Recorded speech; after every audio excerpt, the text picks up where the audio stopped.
Thank you, Mr. Speaker, sir. The Honorable Speaker, sir, Honorable Ministers and Assistant Ministers, Honorable Leader of the Opposition, Honorable Members of Parliament, ladies and gentlemen, and students in the gallery. Thank you, Mr. Honorable Kundrani, for your question.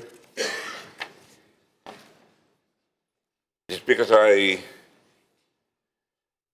before I answer the question, I just send our best wishes to Honorable Nundua for the speedy recovery of his daughter, who was run over at the checkpoint in Langere last night.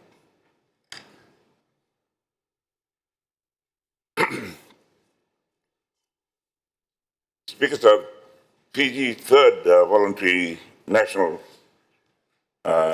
review report is a matter of strategic national priority. It is both an accountability instrument for our people and a platform through which Fiji positions itself with the global development architecture. Mr. Speaker, VNRRs are comprehensive country-led reporting mechanisms under the 2030 Agenda for Sustainable Development, presented at the high-level political forum on sustainable development under the auspices of the UN Economic and Social Council, ECOSOC. It provides an opportunity for Fiji to access national progress across the 17 Sustainable Development Goals, identify gaps and constraints, and also mobilize partnerships and financing for accelerated implementation. Since 2015, Mr. Speaker, sir, Fiji has demonstrated strong leadership and commitment, having presented two VNRRs, one in 2019 and one in 2023. These reports were recognized for their inclusivity and credibility, particularly among small island developing states. Mr. Speaker, I wish to inform the Honourable House that Cabinet at its meeting on the 14th of this month endorsed the formulation of Fiji's third VNRRs to be undertaken during the 2026-2027 and presented at the high-level political forum in July next year. The process will be led by the Ministry of Strategic Planning, National Development and Statistics through a coordinated whole-of-government and whole-of-society approach. Governance structure will include a high-level core working group comprising of senior officials and a technical working group with representation from line ministries. I wish to assure this Honourable House that the 2027 VNRR will not be a bureaucratic exercise. It will be a genuine national conversation, transparent, evidence-based, and anchored in the lived realities of our people, including those in our rural maritime communities who are most vulnerable to the impacts of climate change. Mr. Speaker, it would be remiss of me not to be candid with this House about what Fiji 2023 VNRRs found. Of the 169 SDG targets, Fiji made progress on good progress on 24 targets, which is merely 14% of the SDG targets. 45 SDG targets representing 27% could still be achieved with accelerated action. Regression progress recorded in 28 targets, which is 17% a reality for the country. And what is alarming, Mr. Speaker, sir, that the remaining 72 targets, 42% of SDGs could not be measured due to data gaps. Notably, Fiji has progressed well and is on track with two SDGs. These include SDG 6, clean water and sanitation, and SDG 10, reduced inequalities. SDG 3 on good health and well-being showed negative progress. and requires urgent action. SDG 5, gender equality, 14, life below water, and 16, peace, justice, and strong institutions had insufficient data for accurate measurement. Though available data indicated regression on SDG 14, which is life below water, which is of a particular concern for a maritime nation. Mr. Speaker, sir, Fiji's progress is also reflected in global assessments. In the Sustainable Development Report of 2024 and 2025, Fiji achieved an SDG index score of 72.9, ranking 63rd out of 167 countries assessed globally. This demonstrates that continued prioritization, adequate resources, and strong partnerships are essential to sustain progress towards 2030.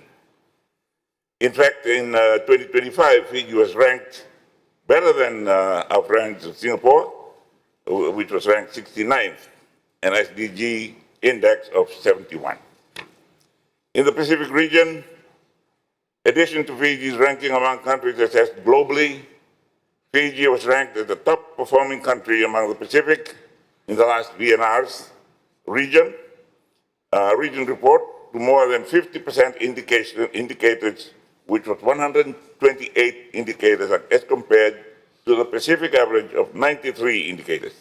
This was a significant increase from the 88 reported in the first VNR. Mr. Speaker, sir, no amount of good planning will achieve SDGs without resources. Fiji's SDG targets are fully integrated within the National Development Plan 2025 to 2029 and Vision 2050, with each SDG aligned to national key performance indicators. This has been highlighted many times by the Honourable Leader of the Opposition. The third VNR will, for the first time, include SDG costing frameworks, identifying sectoral investment needs, a comprehensive financing strategy, and clear mapping for funding resources. Potential financing avenues include the climate finance mechanism under the United Nations FCCC, the Green Climate Fund and Adaptation Fund, multilateral development banks, bilateral partners, and innovative instruments such as blended finance and blue bonds. In this regard, Mr. Speaker, sir, the Asia and Pacific SDG Progress Report 2026, released by the United Nations Economic and Social Commission for Asia and Pacific, highlights that the region is off track to meet its measurable SDG target by 2030, with an estimated annual financing shortfall of $1.5 trillion required to achieve the SDGs. This underscores the scale of the challenge before us and the importance of clearly identifying national targets, associated costs, and financing pathways. Speaker, sir, the VNR is not merely a reporting tool. It is a strategic financing instrument.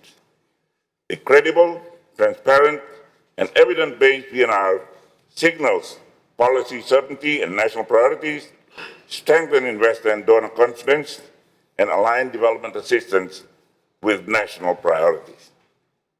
Through the 2027 VNR, Fiji will present bankable investment pipelines, align SDGs with climate and blue economy priorities, and leverage partnership to crowd financing. The establishment of the Green Climate Fund office in Fiji will serve as a pivotal catalyst to accelerate regional climate action momentum and support crowdfunding resources for SDGs 13, 14, and 15, ensuring that climate finance serves the dual purpose of advancing our climate commitments and our sustainable development agenda. Fiji remains resolute and committed to the 2030 agenda. We are a small island nation with a negligible contribution to global emissions, yet we stand at the front line of the climate emergency. Our VNR is not simply a report, It is an accountability document to our people, a signal to our development partners, and a testament to this government's determination that no one will be left behind. The 2027 VNRR will focus on the 4 transformative shifts. One of the most significant shortcomings identified in 23 was that 42% of SDG targets could not be measured. For a government committed to evidence-based policy making, that is unacceptable. The 2027 VNR will place the strengthening of national statistics systems and the SDG data architecture at the center of its preparation. It will also seek to increase the number of SDG indicators beyond 128 through the integration of relevant NDP KPIs that are contextualized to Fiji. Mr. Speaker, sir, we also calling for deeper stakeholder inclusivity and national and international and regional cooperation in our efforts. Thank you, Mr. Speaker, sir.